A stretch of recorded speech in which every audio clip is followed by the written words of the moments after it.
Assalamualaikum warahmatullahi wabarakatuh. Ma'asyiral muslimin wa zumratal mu'minin rahimakumullah. Hari ini kita masih berada di bulan Muharram, tahun baru Islam 1448 Hijriah, yang sebentar lagi akan berakhir. Tetapi ada pesan-pesan moral oleh Al-Quran maupun hadis maupun aqwalul ulama, pendapat dan pendapat para ulama yang berpesan kepada kita bahwa di tahun baru ini kita hendaknya mempersiapkan diri untuk menghadapinya dengan sebaik-baiknya. Di era geopolitik seperti saat ini, dunia Islam menghadapi tantangan-tantangan yang cukup berat. Beberapa pakar menyatakan sekurang-kurangnya ada 4 atau 5 hal yang menjadi tantangan buat kita di masa depan. Kita lihat di era geopolitik seperti saat ini, ada krisis kemanusiaan, pendudukan di Palestina, di Gaza. Di sana ada krisis di era geopolitik saat ini. Yang kedua, ada eskalasi konflik militer di Timur Tengah, khususnya antara Iran dengan Amerika Serikat dan Israel, juga termasuk saudara kita di Lebanon. Yang ketiga, ada tekanan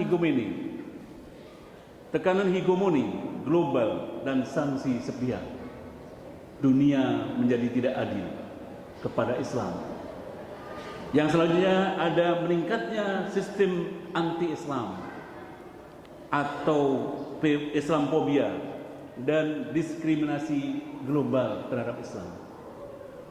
Yang kelima ada ghazwul fikr, perang pemikiran, perang yang bukan saja secara fisik tapi juga perang pemikiran terhadap Islam dan disrupsi di kita pada generasi muda saat ini.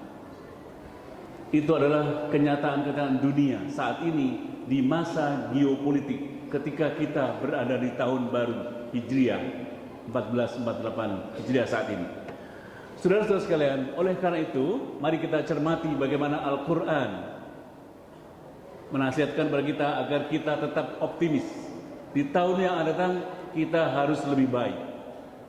Maka dalam surat Al-Hasyr ayat 18 yang saya bacakan tadi, ya ayyuhalladzina amanu taqullaha wal tanzur nafsum ma qaddamat lighad wattaqullaha innallaha khabirum bima ta'malun. Secara bebas kalau diartikan adalah wahai orang-orang yang beriman, bertakwalah kepada Allah dan siapkanlah dirimu untuk menghadapi tahun-tahun mendatang. Ittaqullah, kata Allah. Diulangi lagi, wattaqullah innallaha khabirum bima ta'malun. Ini adalah peringatan kepada kita agar kita tetap siap untuk menghadapi apapun yang terjadi di tahun mendatang. Saudara-saudara sekalian, di samping itu seorang ulama mengatakan bahwa man kana yaumuhu khairan min amsihi fahuwa rabi.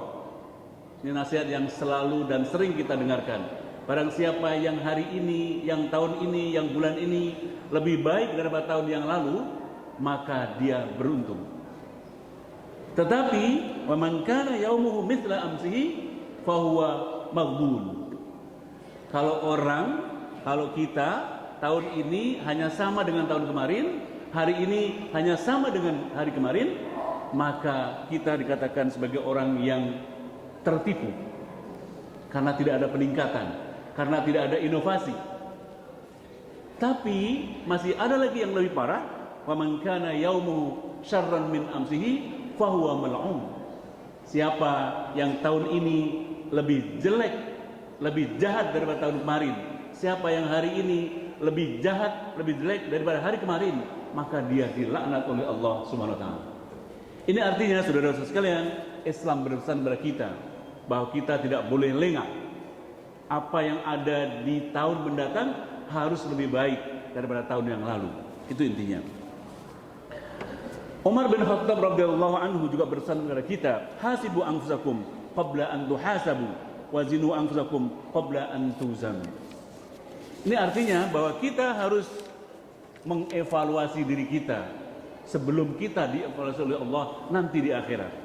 Kita harus menghitung-hitung apa kebaikan kita yang kemarin untuk kita tingkatkan hari ini, untuk kita tingkatkan pada tahun-tahun mendatang. Saudara-saudara sekalian, yang berikutnya hendaknya selain kita harus optimis di masa mendatang, di tahun mendatang, kita harus selalu menggunakan waktu kita dengan sebaik-baiknya. Istismarul waqtinamul umr.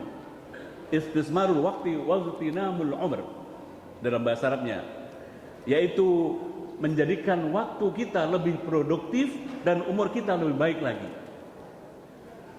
Di dalam sebuah hadis Rasulullah SAW berkata, nikmatani maghbunun fihima katsirun min nas, as-sihhatu wal faragh. Hadis riwayat Bukhari. Ada dua hal, kata Rasulullah, ada dua kenikmatan yang banyak manusia tertipu atau merugi di dalamnya, yaitu nikmat kesehatan dan nikmat waktu. Kesehatan kita tidak gunakannya dengan sebaik-baiknya. Waktu kita tidak gunakan dengan sebaik-baiknya, itu kita akan merugi. Maka Islam berpesan agar kita dapat menggunakan waktu kita dengan sebaik-baiknya, menggunakan umur kita dengan lebih baik untuk masa-masa yang datang. Saudara-saudara sekalian, Rasulullah SAW juga bersabda dalam firman-Nya, dalam hadisnya yang diriwayatkan oleh Tirmidzi, la tazulu qadama 'abdin yaumal qiyamati hatta yus'ala an umrihi fima afnahu wa an ilmihi fima fa'ala wa an malihi min aina iktasaba wa fima anfaqahu an jismihi fima ablahu. Intinya di akhirat nanti kita akan dimintai pertanggungjawaban. Apa itu pertanggungjawab kita? Menurut hadis itu, saya terjemahkan secara bebas. Yang pertama, kita dimintai pertanggungjawaban tentang umur kita. Untuk apa umur kita? Apa yang sudah kita gunakan selama hidup kita? Yang kedua, kita mungkin sebagai orang akademisi, orang kampus, akan ditanya tentang ilmu kita. Untuk apa ilmumu kemarin? Untuk apa ilmumu di dunia yang kamu dapatkan di universitas ini atau di sekolah-sekolah lain sebelumnya? Yang ketiga, kita akan ditanya tentang harta kita. Untuk apa hartamu? Apakah engkau hambur-hamburkan untuk maksiat atau untuk apa? Ini kita akan ditanyakan. Dan yang keempat, kita akan ditanya oleh Allah SWT tentang tubuh kita atau fisik kita, kesehatan dan energi yang diberikan oleh Allah kepada kita di masa muda khususnya atau di masa tua sekalipun. Untuk apa? Apakah untuk berfoya-foya fisik kita atau untuk beribadah atau apa? Ini yang biasa kita lupakan di dunia ini, maka kita oleh Allah diingatkan, oleh Rasulullah diingatkan agar kita di tahun mendatang tidak lagi terperosok seperti tahun sebelumnya. Saudara-saudara sekalian, yang ketiga, untuk menghadapi tahun depan, maka kita dianjurkan untuk al-hijrah al-ma'nawiyah, tarkul ma'asi ila ta'at, yaitu hijrah yang sesungguhnya, meninggalkan kemaksiatan menuju ketaatan. Saudara-saudara, di dalam hidup kita sering kita lupa bahwa ketaatan harus tetap dijaga dimanapun kita berada. Di kampus, di rumah, di masyarakat, di jalan raya, kita dituntut untuk berdisiplin. Ini adalah perbuatan-perbuatan yang dipuji oleh Allah SWT. Oleh karena itu, hadis yang diriwayatkan oleh Bukhari Muslim, al-muslimu man salimal muslimun min lisanihi wa yadihi wal muhajiru man hajara ma nahallahu anhu. Kata Rasulullah, orang muslim yang baik adalah orang muslim yang dapat menyelamatkan orang lain dari lisannya dan tangannya. Orang muslim yang baik adalah orang yang tidak pernah mengata-ngatain orang dengan kata-kata yang buruk. Orang yang muslim yang baik adalah orang yang tidak pernah menyakiti orang lain dengan tangannya. Dan orang yang berhijrah adalah orang yang meninggalkan apa yang dilarang oleh Allah Subhanahu wa taala. Ini tuntunan Islam. Yang keempat, untuk menghadapi tahun mendatang, maka kita dianjurkan al-bad'u bit-tha'at. Kita mulai melakukan sesuatu, ibadah kita, pekerjaan kita dengan penuh ketaatan, dengan penuh disiplin.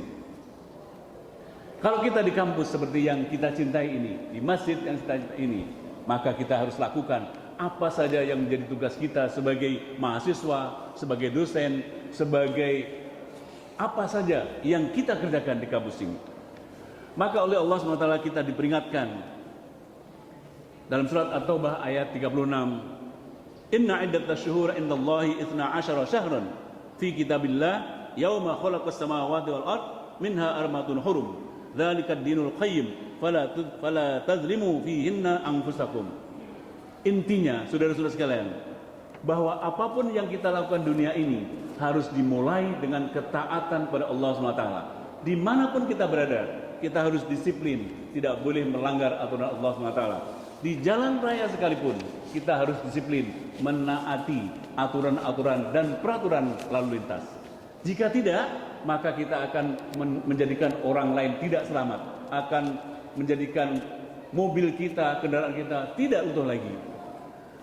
Saudara-saudara sekalian, di dalam bulan Muharram ini kita juga disunatkan untuk berpuasa. Tentu ini sudah berlalu, tetapi apapun itu yang akan datang, kita harus rajin berpuasa. Misalnya puasa sunnah Senin dan Kamis, dan puasa Ayyamul Bid dan lain-lain. Itu adalah bagian dari mengeksplorasi diri kita untuk meningkatkan ketaatan kita kepada Allah Subhanahu wa taala. Mudah-mudahan khutbah singkat ini dapat bermanfaat untuk kita semuanya dan kita dapat melakukannya dengan baik. Amin ya rabbal alamin. Nafa'ani Allah wa iyyakum bil Qur'anil azim wa bi sunnati rasulil karim. Aqulu qawli hadza wa astaghfirullah li wa lakum. Innahu huwal ghafurur rahim.